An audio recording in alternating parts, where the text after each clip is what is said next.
듣다 보면 내공이 쌓이는 방송 2시간 철학의 돌풀입니다. 진희입니다. 네, 저희는 요한네스 힐슈베르거의 서양 철학사, 상권 고대와 중세, 제2편 중세 철학의 제2장 스콜라 철학 공부하고 있고요. 지난 시간에 토마스 아퀴나스 다 끝났고 673쪽 인문학자들과 아베로에스 학도들, 다른 아리스토텔레스라는 제목을 이번 시간에 공부해 보도록 하겠습니다. 소제목은요, 인문학부의 성격이라는 제목이고요. 그냥 그대로 읽어볼게요. 철학이 전문적으로 될 수 있었던 곳은 인문학부였다. 이 학부에서는 사람들이 스스로 전문적인 철학자이기를 원했고, 신학적인 문제는 부차적으로만 다뤘다. 사람들은 또 자연적인 철학의 자주성을 상당히 강조해서 주장할 수도 있었다. 특별히 사람들이 전념했던 것은 아리스토텔레스를 해명하고 계속해서 연구해 나가는 것이었다. 13세기 전반의 인문학부에 있어서의 학문 생활이 어떻게 형성되었는가 하는 것은 그라프만이 아라고니아의 손으로 쓰여진 고문서의 이름이 알려지지 않은 저자를 바탕으로 해서 잘 제시해주고 있다. 이 고문서에 따르자면 철학은 세 가지로 나누는데요. 자연 철학, 도덕 철학, 합리, 이성 철학, 이렇게 이 세 부분으로 나눠집니다. 이 하나씩 한번 살펴볼 거예요. 자연 철학은 형이상학, 수학, 자연학 등을 포함하고 있는데, 이것은 추상작용의 단계에 관한 전통적인 이론과 들어맞는다.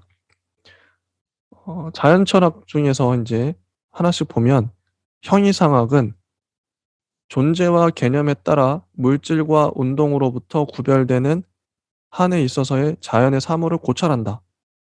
즉 메타피지카, 형이상학의 메타란 자연을 초월한 것을 뜻한다. 이런 형이상학의 교과서는 옛 형이상학, 새 형이상학, 원인론 등이었다. 수학은 네 가지의 자유학과의 여러 부분들을 고루 다루었다. 수학의 대상인 양은 존재에 따라서가 아니라 개념에 따라서만 자연의 사물로부터 분리된다. 그 교과서는 알마게스타, 유클리드의 원본, 보에티우스의 산수학 입문, 음악론이었다. 자연학은 자연의 사물을 진료적이고 움직이는 물체라고 보았다. 고대의 전통에 따라 영혼론, 심리학도 자연학의 한 부분이라고 헤아려졌다. 자연학의 교과서는 주로 아리스토텔레스의 발생 소멸론, 기상론, 자연학의 작은 책 등이었다. 또 티마이오스와 철학의 위안, 보에티우스죠. 철학의 위안도 교과서로서 이용되기도 했다. 도덕 철학은 아리스토텔레스의 옛 윤리학과 새 윤리학 키케로의 의무론에 의거하고 있다. 이성 철학은 논리학에 중점을 둔 세 가지의 자유학과이다. 이렇게 인문학부 당시에 13세기에 이렇게 공부했다. 나옵니다. 철학. 그걸 어떻게 공부했는지, 어떤 책을 공부했는지. 자, 진희님은 요거 보고 어떤 생각을 하셨나요? 보통 이제 13세기 이후로 근대에 대한 이야기가 많이 나올 것 같은데, 우리가 고대 철학사부터 시작하지 않는 이상, 근대 철학사의 시작에 나와 있는 그런 철학사의 분류라고 생각을 하고요. 학습 만화 등에서도 요즘엔 이런 게 나오더라고요. 뭐 형이상학이란 무엇이고 수학이란 자연이랑 그 중에서 현대 철학에서는 어떤 분야가 남았더라. 뭐 이런 맥락이 나오는 분야인데 13세기는 보통 철학이라는 맥락 속에 인문학부 안에 많은 우리가 지금 자연과학이나 아니면은 다른 자연학 같은 경우는 뭐 분화가 됐죠. 그래서 여러모로 분화가 된 부분들이 원래는 근간이 같았다라고 하는 지점을 좀 재밌게 봐주셨으면 좋겠습니다. 입니다. 두 번째 소제목은 최초의 논리학자들이에요. 이걸 다 읽을 필요가 있을까 싶은데 일단 한번 읽어볼게요. 여기 최초의 논리학자들은 넘어가고요. 넘어갈까요? 너무 네, 아베로에스 학파 정도에서 인문학부에 대한 얘기가 나오니까 그 부분으로 연결해서 읽으면 될 것 같습니다. 네, 좋습니다. 이게 여기 최초의 논리학자들은 이름이 쫙 나와요. 이름이 참 나오는데 굳이 뭐 읽을 필요가 있나?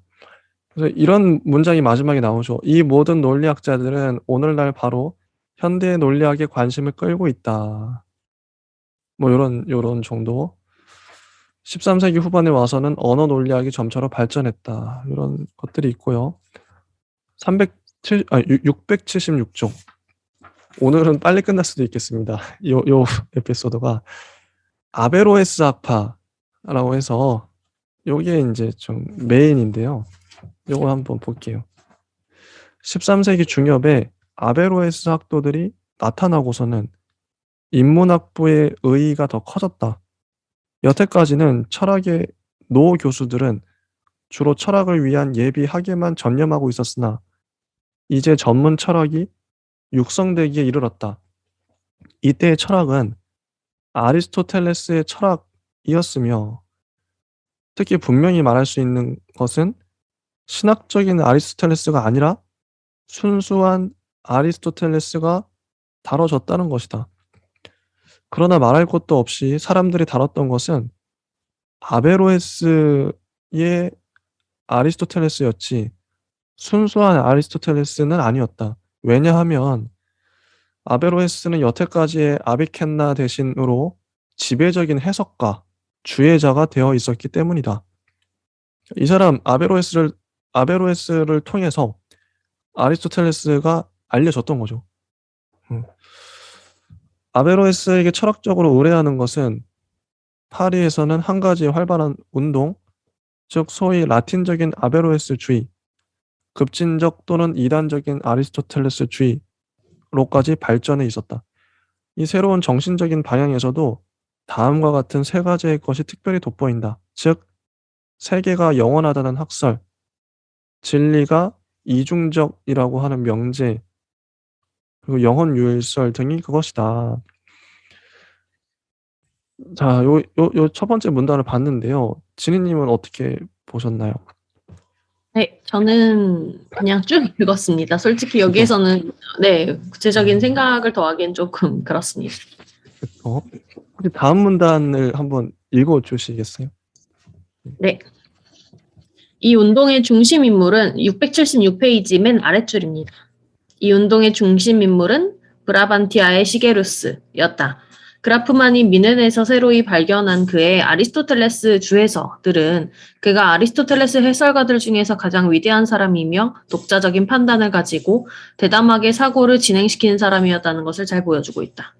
일찍부터 알려져 있던 그의 저서들 예컨대 이성적인 영혼에 관해서는 단순하게 말을 바꿔 설명하는 데에만 그치지 않고 실제로 문제들을 계속해서 발전케 하는 것이다. 시게루스에 관한 연구는 아직도 진행 중에 있으며 특히 판 슈테베르겐의 책을 통해서 판 슈테베르겐이겠죠. 그의 저작 연대기에 관한 문제가 활발하게 연구되고 난 이후로 더욱더 그렇다.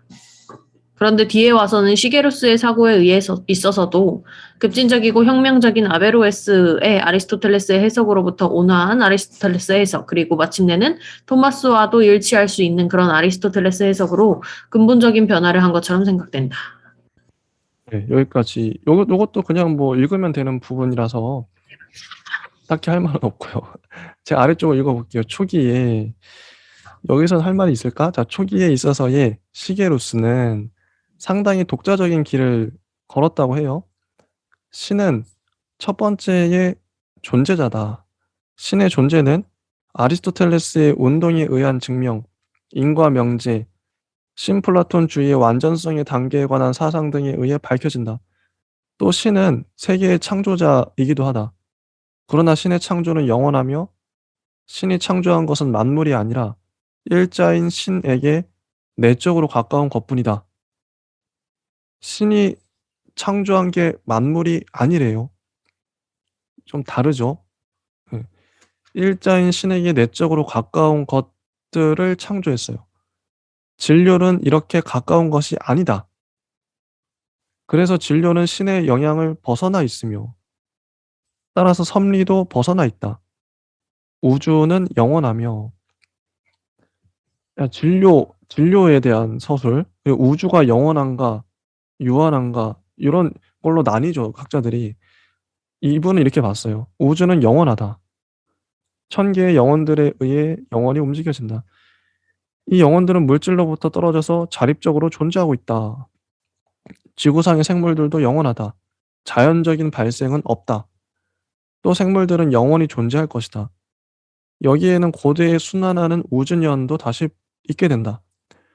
그리고 만물들은 자연적으로 항상 존재하고 있으므로 본질과 존재를 구별짓는 일은 무의미하다. 알베르투스 마그누스와 토마스가 말하는 실제적인 구별은 부정되고 만다. 시게루스는 영혼은 하나밖에 없다는 생각 때문에 한층 더 돋보였다. 이게 뭔 말인가? 영혼은 하나밖에 없대요. 자, 아래 나오는데요. 그는 아베로에스에 동조하여 모든 인간들에게는 오직 하나의 지성밖에 없다고 주장했다. 이게 뭔 말인가? 영혼이 하나밖에 없고 모든 인간들에겐 오직 하나의 지성밖에 없대요.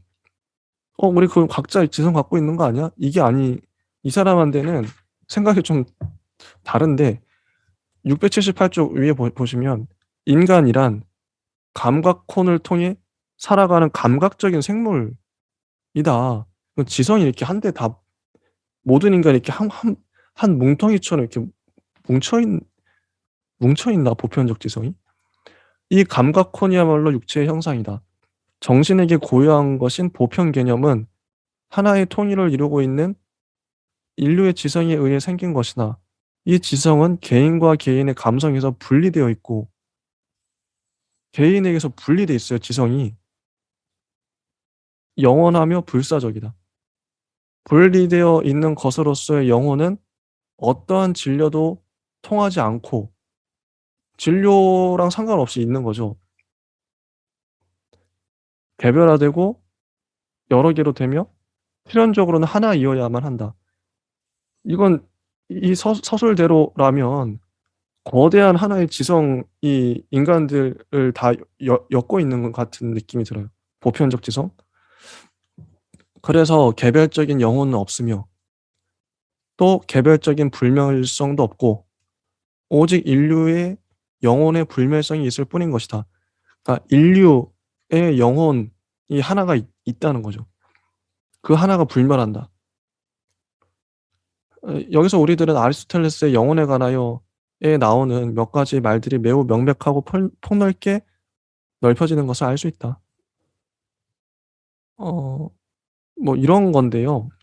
이거에 대해서 당연히 당시의 사상가들, 뭐 알베르투스 마그누스나 토마스가 반대하는 글을 썼고, 그래서 막 이런 반박하고 막 이런 것들이 있습니다.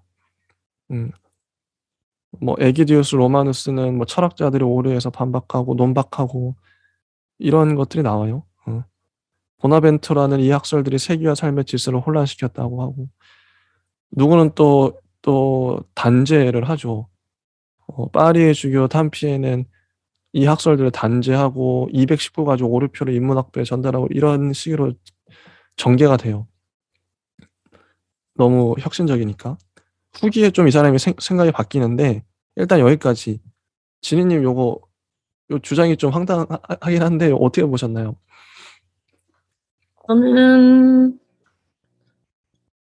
저는 황당하진 않았고요. 그냥 네. 왜냐하면 아리스토텔레스에 대한 해석이 주된 해석이 토마스 아퀴나스뿐만 아니라 다른 학자들도 있었기 때문에 이런 견해가 가능하지 않았을까라는 관점을 가지고 좀 읽었기 때문에 그렇게 독창적으로 보이지 않았던 것 같기도 하고요. 사실은 이 부분이 중요하지 않다고 생각해서 쭉 넘어갔을 수도 있고요. 네. 일단 한번 끝까지 볼게요. 야, 이번 파트는 너무 빨리 끝나요. 그냥 쭉쭉 읽으면 되는 부분이라서 후기에 이르러 시게루스는 후퇴를 시작한다. 이번엔 생각이 바뀐 것 같아요. 아리스토텔레스의 영혼에 관한 주에서에서 그는 아베로에스의 가르침을 수정하는 태도를 취하고 마침내는 영혼이 하나밖에 없다고 주장하는 설에 있어서 개인은 독자적으로 생각하지 않는다는 데에 동의한다. 혹시 요거 한번 진희님이 읽어 주시겠어요? 이런 경우 하면서. 네. 지금 시계로스 찾아보고 있었거든요. 아니면 제가 읽어볼까요?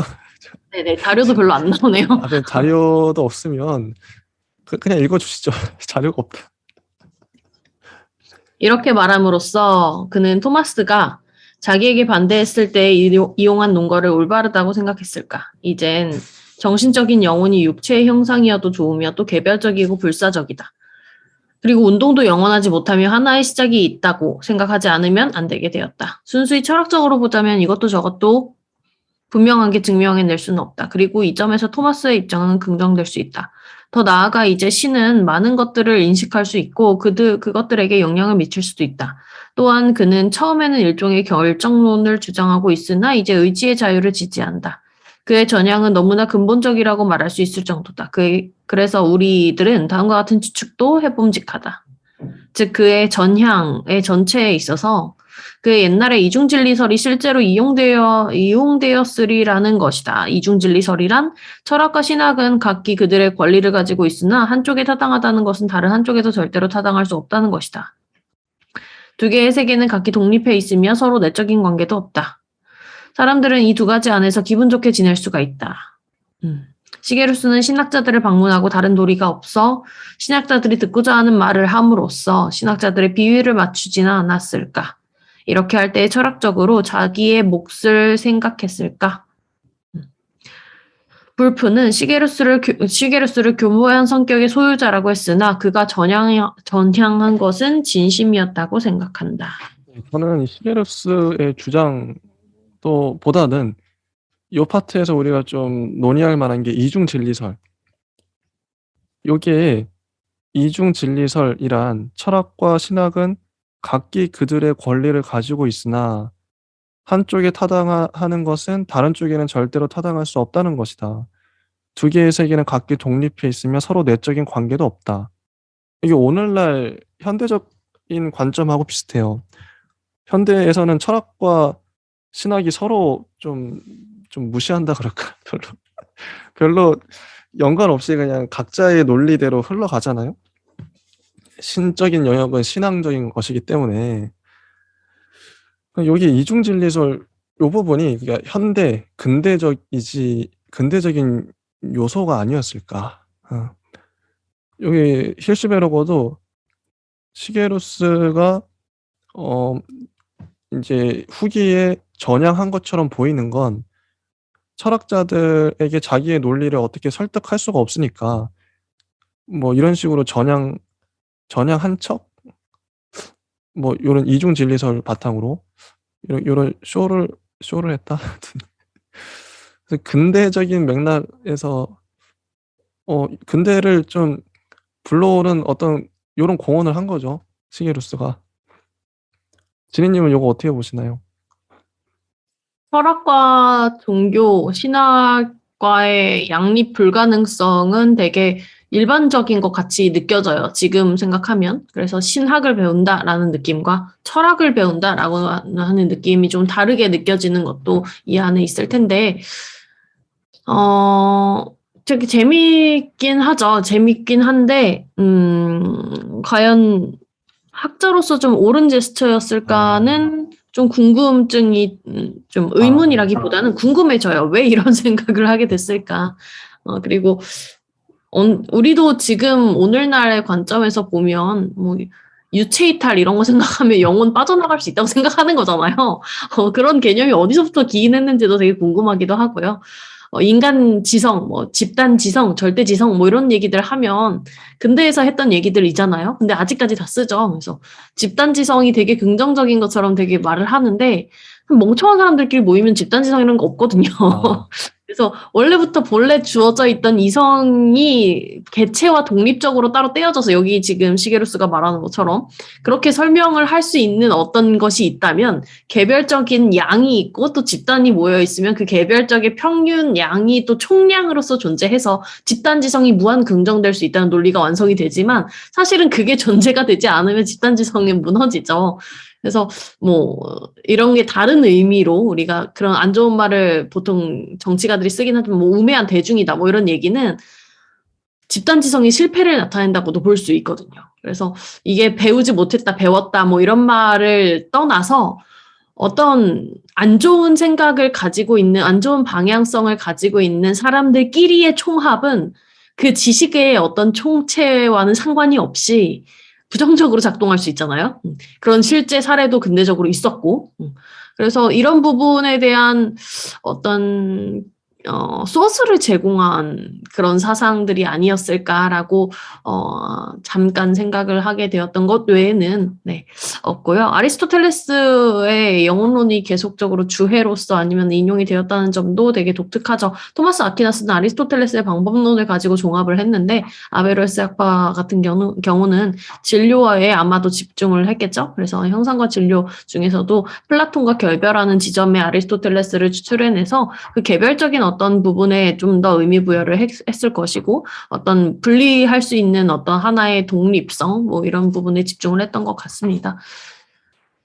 되게 다른 경향성, 다른 이용 뭐 이런 느낌으로 읽었고 아베로에스 학파 이렇게는 또 따로 얘기가 되어 있는 바는 있겠으나 시게루스가 이러한 전향을 어떻게 왜 이루었는지에 대해서 아마 우리가 추측만 할 수 있을 뿐인 것 같습니다. 그리고 다른 모르겠어요. 제가 봤을 때 램프레이트의 서양 철학사에서는 시게루스 안 나오고요. 램프레이트는 분명히 밝히죠. 자기는 A급, 1급의 철학자만 다루겠다. 시게루스는 1급에 들진 못했던 것 같아요. 램프레이트 기준으로. 제가 봤을 때도 이렇게 그렇게 중요한 사람인가 싶은데 좀 책이 두껍다 보니까 많은 분들이 나옵니다. 그리고 이제 전 잠깐 생각 들었던 게 신학교에 뭐 장신대 같은 데 들어가서 신학을 공부하면 목사가 되고요. 뭐 전도사 목사가 되고 철학과 뭐 서울대든 뭐 어디든 철학과에 대학원 들어가서 열심히 공부하면 물론 공부 잘하면 유학도 갔다 오면 철학과 교수가 되겠죠. 이게 이제 오늘날의 풍경인데 철저하게 분과가 나눠져 있는데 철학과 신학이요. 이게 두 개를 통합할 수 있는 인물이 오늘날 있는가? 그러니까 철학에도 정통하면서 신학에서도 정통한 양 학문을 수시로 넘나들 수 있는 그런 학자가 과연 얼마나 있을까? 예전에 중세까지만 해도 그건 당연한 거였잖아요.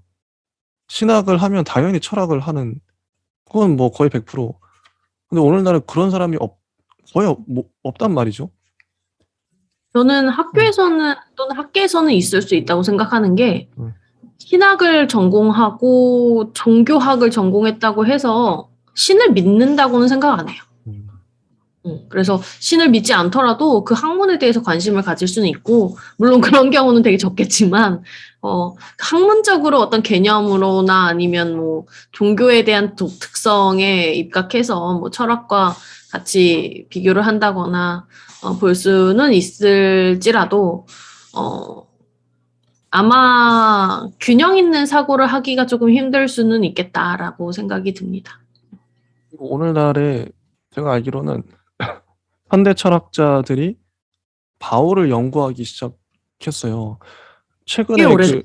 네, 그죠. 바울 관련된 그 이름을 까먹었는데 어떤 분이 어쨌든 책을 냈더라고요.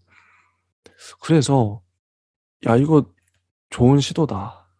근데 바울이 왜 호명됐는지 왜 호출됐는지는 잘 모르겠지만 맥락은 뭔가 필요했겠죠. 그래서 사도 바울을 호명하는 신이 있고요. 사도 바울의 대답이 나오죠. 아마도 그 언어와 맥락과 음, 후기 구조주의와 구조주의 맥락에서 말에 집중해서 그런 식의 방금 말씀하신 단어들 있죠. 호명과 호출. 그 단어의 맥락에서 사용이 됐을 거예요. 사례가. 그래서 신학적으로 사도 바울을 가져왔다기보다는 근대 철학과 현대 철학 안에서 사도 바울과 그 주변 인물들이 좀 사례로서 등장을 하면 성경적인 어떤 요소들보다는 성경 해석이 왜 이렇게 해석가의 입장인 거죠. 해석이 왜 이렇게 일관되게 되어 있었고 수많은 역사 안에서 왜 그렇게 일관적인 해석만을 받아들여져 왔을까? 그래서 그 안에서의 신의 절대성이라든지 신의 절대성을 누구도 의심치 않았던 맥락이라든지 그 부분에 대해서 현대적인 관점을 적용한다면 그거 신의 실수 아니었을까? 뭐 이렇게 되는 거죠. 접근 자체가. 신이 실수로 부른 거면 어떡해? 뭐 이렇게 되는 그런 재밌는 시도가 있습니다. 오늘 좋네요. 이게 이번 시간에는 내용이 좀 진짜 솔직히 내용이 별거 없기 때문에 널널하기 때문에 우리가 이런 잡담을 할 수 있다. 그러니까 내용이 너무 타이트하면요. 그 내용을 다 얘기하는데도 벅차요, 솔직히. 이게 좀 이 속도를 조절하는 거기도 하고요. 토마스 아퀴나스 할 때까지만 해도 너무 빡빡해서 이해하는데도 너무 힘들고 그런 파트가 있어요. 이게 밀도가 뭐 모든 부분에서 높진 않기 때문에 어떤 부분이 이렇게 널널하게 흘러갈 때 요런 식으로 좀 우리만의 얘기를 하는 것도 괜찮은 것 같아요. 그래서 얘기를 잠깐 해 봤고요. 자, 679 쪽의 아래쪽 문단을 읽어 보겠습니다. 또 한 사람의 유명한 교수는 다키아의 보에티우스. 요건 다른 분이에요. 다키아의 보에티우스. 다 그의 학설도 시게르스의 학설과 더불어 1277년 단죄를 받았다. 교회는 툭하면 단죄하고 정죄하는데 철학적인 생활 양식보다 더 높은 생활 양식은 없다고 하는 것이 그의 명제들 중 하나다. 이래서 단죄를 받았다는 거죠. 그 밖에 철학자들만 이 세상의 현자들이다.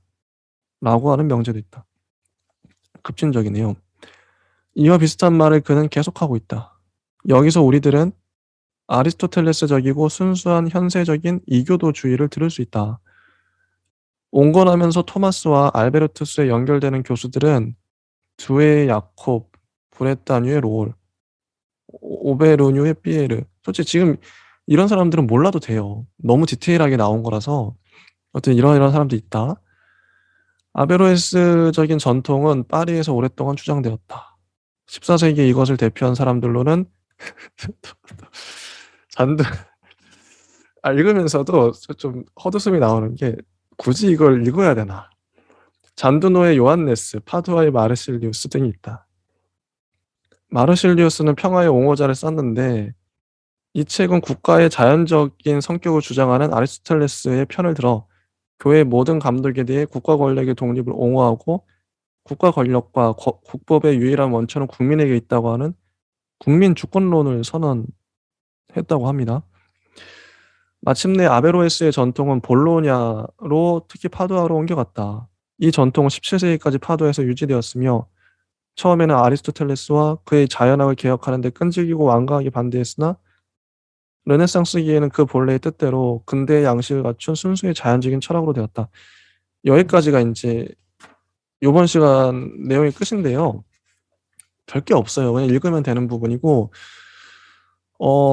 좀 갑자기 그 생각이 드네요. 우리가 책을 쓸 때도 어떤 부분을 넣어야 되고 어떤 부분을 빼야 될지 특히 서양 철학사를 구성하는 데 있어서도요. 이 부분 이런 사람들이 굳이 들어가야 되나 이런 고민들을 들죠. 정말 중요한 문제인 것 같은데 진희님은 이거 어떻게 보셨나요? 이 파트는.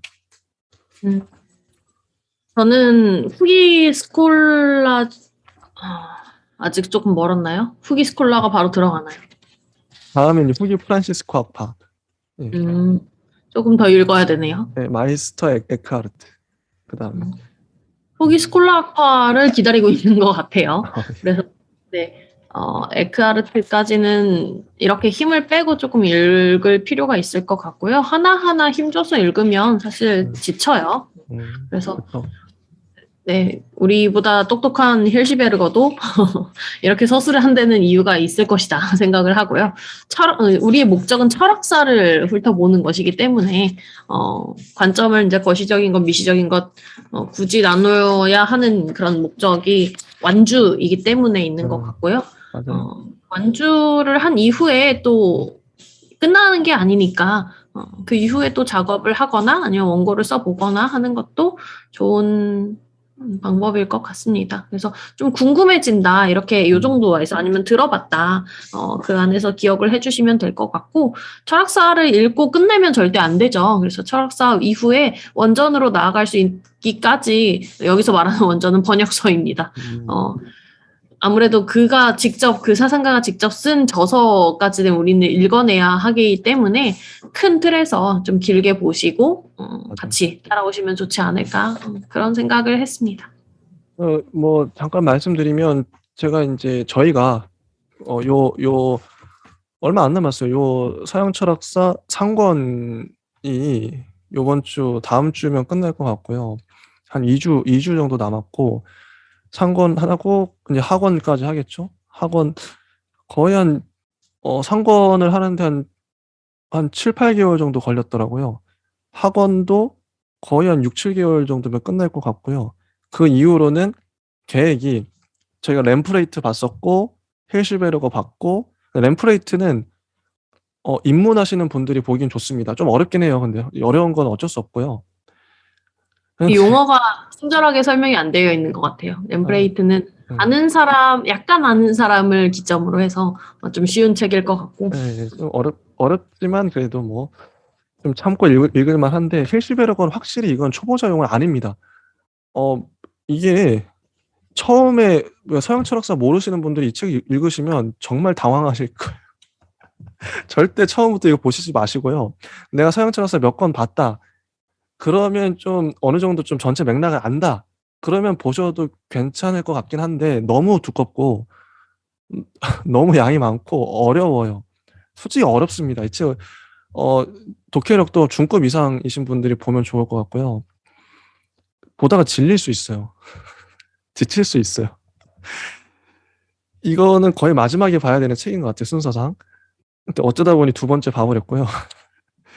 요거 끝나고 저희 계획으로는 뭐 요즘에 서양 철학사 괜찮은 책들이 많은데 틸리나 아니면 군나르 시르베크, 닐시 길리의 책들이 있는데 요런 책들을 가볍게 훑어볼 수 있을 것 같아요. 지금 그런 책들을 쉽게 보고 그런 책들 한 2권 정도 본 다음에 러셀 서양 철학사 들어갈 겁니다. 요런 계획을 지금 일단 세우고 있어요. 재밌겠죠? 일단 학원을 보는 게 우선일 것 같고요. 그렇긴 한데 학원도 네, 되게 거대한 산이죠. 맞습니다. 아마 학원이 끝나는 시점에서 우리가 또 끝내고 바로 가면 안 될 것이 이 책이 쓰여진 시점에서는 뭐 현대 철학자일 수는 있겠으나 오늘날 시점에서 보면 사실은 현대 철학자들이 되게 관점이 다르잖아요. 그 사상가도 그렇고 이론도 많이 바뀌었고 그래서 아마 현대 철학에 관련된 책을 아마 보면 더 좋을 것 같고요.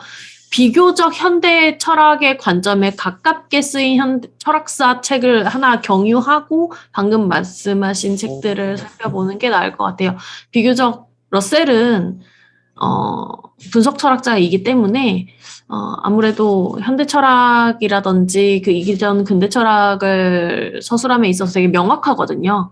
그래서 개인적인 추천이지만 학원 이후에 러셀을 보는 것이 조금 더 매력적일 것 같고 그 중간중간에 필요하다면 현대 철학자들에 대한 책들을 틈틈이 읽거나 아니면 보충해 나가는 방식으로 하고 조금 이제 지친다 그러면 이제 방금 말씀하셨던 다른 여러 대중 철학서들을 경유하는 것도 나쁘지 않을 것 같습니다. 맞아요. 이게 여러 권을 보는 게 필요한 것 같더라고요. 제가 실제 대학원, 철학대학원 준비하시는 분 얘기를 들어봐도 철학대학원 어떻게 준비해야 돼요? 물어보니까 그냥 시중에 나와 있는 거 서양 철학사 책들 몇 권 일단 읽으세요. 정독을 하세요. 그렇게 말씀하시더라고요. 그럼 그쵸. 여러 권들을 비교해 보는 것들이 필요하고 이건 어쩔 수 없는 것 같아요. 서양 철학사는 사람마다 완전히 그 서술 스타일이 다르기 때문에 정답이 없어요, 이거는. 그래서 여러 권을 비교해서 보고 그죠? 결국 이제 저는 제일 궁금한 게 이거는 워밍업일 뿐이고요. 워밍업이 좀 몇 년을 가는 것뿐인데 워밍업 끝나고 플라톤 전집부터 해서 어, 가야죠. 원서 가야죠. 원서. 그 제일 기대됩니다. 원서로 들어가는 순간부터는 이건 지금까지는 원서에 대한 누군가의 해석이었어요. 지금까지 요한네스 힐슈베르거라든지 램프레이트 나중에 러셀 버트런트 러셀의 해석이죠. 근데 그 사람들의 해석이 다 맞는 것도 아니고요. 오류나 틀린 부분도 많고 주관적인 것도 많고. 근데 플라톤 전집을 내가 읽었을 때, 나는 야 플라톤 전집이 내가 읽었을 땐 완전 다른데? 이렇게 될 수 있거든요. 요거 되게 기대합니다, 저는. 그게 이제 메인 이벤트가 될 거예요. 왜냐면 서양 철학사는요, 이게 한계이기도 한 게 서양 철학사에서 다루는 플라톤은 이데아 얘기만 해요. 그렇죠. 근데 실제 지니님 뭐 말 나온 김에 여쭤볼게요. 플라톤 전집 읽으셨잖아요. 거의 대부분을. 플라톤 전집 읽어보니까 이데아가 그렇게 많이 나오던가요? 별로 안 나오죠. 네, 일단은 전집 자체를 본인이 쓴 게 아니기 때문에 우리가 그 공부할 때 계속 말했죠. 소크라테스도 그렇고 플라톤도 그렇고 자기가 스스로 작정하고 내 책 써야지 이런 사람은 아무도 없거든요. 그래서 대화편으로 구성된 게 당연하고요. 그 대화의 방식으로 구성되어 있어서 무슨 말을 도대체 왜 이런 질문을 왜 하는지 맥락을 파악하기가 되게 힘들어요. 이런 제자들은 왜 갑자기 생뚱맞게 이 질문을 왜 해? 오늘날을 관점에서 뭐 이런 생각이 계속 드는데 그렇기 때문에 인용하기도 더 쉽지 않고요. 한 챕터가 한 챕터가 길고 지루하다기보단 되게 쉽고 잘 읽히는데 그 맥락을 정리하기가 쉽지가 않아요. 그래서 여러 번 읽어보는 게 맞을 것 같고 저는 이번에 철학사 이제 2시간 철학 하면서 큰 철학자들에 대한 저작을 다 읽어보자 해서 이제 최근까지는 보에티우스 읽었고요. 왜 보에티우스가 최근이냐면 중세철학 아우구스티누스 다 사놨어요. 근데 너무 재미가 없는 거예요. 재미가 없어요.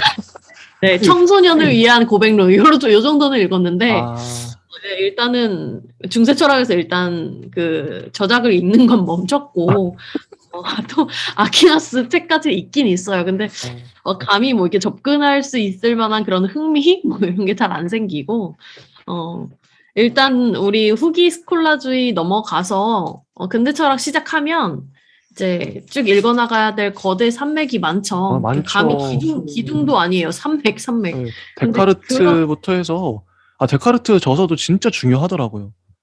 네, 이렇게 방방로자 회의 정도는 다들 읽으셨으리라 생각하고 되게 짧아요. 방방로자 회의는 이 정도 이제 한 200페이지 남짓해서 그냥 읽을 수 있는데 그 읽는 과정에서 아무래도 그 회의적인 시선의 하나하나를 말 그대로 방법론으로서 사용해서 마치 그 관념과 신체와 정신과 뭐 이런 것들에 대한 분류 그리고 그에 대한 나름대로의 연결 뭐 이런 걸 논의하고 있기 때문에 그걸 따라가고 재해석하기가 쉽지가 않습니다. 그래서 항상 언제나 항상 출판물에 그 재해석의 논의가 담겨 있는 그 권위 있는 교수님들의 해석들이 많이 붙어 나와서 그렇게 두껍게 나오는 거거든요. 그래서 그 부분들 참고하면서 동시에 이제 뭐 칸트, 니체, 뭐 헤겔, 하이데거 읽어 나가야 될 사람들이 되게 많아서 기대가 됨과 동시에 부분적으로는 다들 들어봤을 법한 그런 철학자 그리고 그런 저서들 그런 약간씩은 또 다들 읽어 보셨겠죠. 우리 입시가 워낙 어렵게 나오다 보니 다들 읽더라고요. 고등학생들이. 어려운 네. 책들을.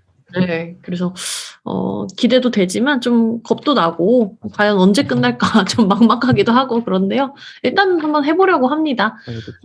네, 그리고 이제 상권 마무리가 되면서 원고로서도 좀 정리할 필요성이 느껴지는데 시간이 괜찮으시다면 네, 원고로 같이 정리를 해보고 뭐 출판도 할 수 있으면 너무 좋겠죠. 아니 그럼 마지막으로 궁금한 게 보에티우스 철학에 위한 그거 이제 그 파트 할 때 저는 별로 감흥을 못 받았는데 지니님이 특히나 감동을 받아서 책까지 샀어요. 읽어보신 소감이 어떠신지 궁금하네요. 너무 오래된 거 아닙니까? 잠시만요, 좀 찾아보고.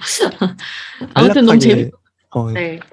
저는 그런 느낌으로 주문을 했어요. 이제 철학의 위안 말 그대로 오늘날 관점에서도 잘 이해가 안 되는 행동이에요. 감옥에서 어떻게 철학, 책, 학문 이런 걸로 위안을 받을 수 있지? 어떻게 그러지 사람이? 뭐 이렇게 좀 돌연변이 보듯이 사람들 오늘날도 그러 하는데요. 그 당시에도 그 사람이 그런 성향을 가졌던 것 같고 그런 맥락에서 나름대로 읽는 독자에게도 위안이 되었고요. 정말 세상 사는 게 가끔 지옥 같고 감옥 같을 때 있잖아요. 아 정말 보에티우스가 감옥에서 이런 심정으로 이런 학문과 책들을 읽어냈겠구나 이런 얘기로 좀 읽었고 그런 책이기 때문에 되게 진솔하고 고백적인 이야기로서의 수필 같은 느낌이 많이 듭니다. 그래서 읽어보는 걸 추천드리고 뭐 대단한 사상이나 이론이 펼쳐진다기보다는 그 의식의 흐름을 따라서 좀 공감을 하면서 읽어나갈 수 있는 일종의 철학서라기보다는 뭐 개인 수필 요 정도로 읽었던 것 같아요. 제가 아마 활용할 줄 몰라서 그렇게 읽었겠죠. 그런데 괜찮습니다. 읽어볼 만합니다. 그래요. 아니 읽은 게 어디고 또 읽으면서 나만의 어떤 느낌과 생각들이 들었다면 그것만으로도 대단한 거죠. 일단 읽는 거 자체가 전 대단하다고 봅니다. 필독서 우리 보면은 뭐 이제 막 항일 운동 하시던 분들이 막 감옥에서 막 옥중기 쓰고 옛날 시대 막 장군들이 전쟁기에 막 일기 쓰고 이런 것도 출간해서 나오잖아요. 뭐 난중일기부터 시작해서. 근데 그런 거 읽기 싫잖아요. 그런 마음일 것 같은데 사실은 읽어보면 멈출 수가 없어요. 그 사람들이 어떻게 살아왔고 무슨 생각을 했는지를 공감하면서 읽는 그런 장르이다 보니 재밌게 읽으실 수 있을 겁니다.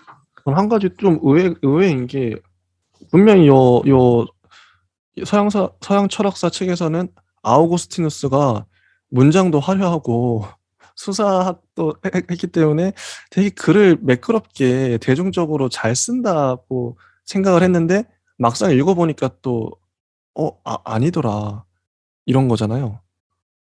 저는 제대로 안 읽어봐가지고 잘 모르겠어요. 아니 어거스틴이 문장력이 엄청나다고 하던데.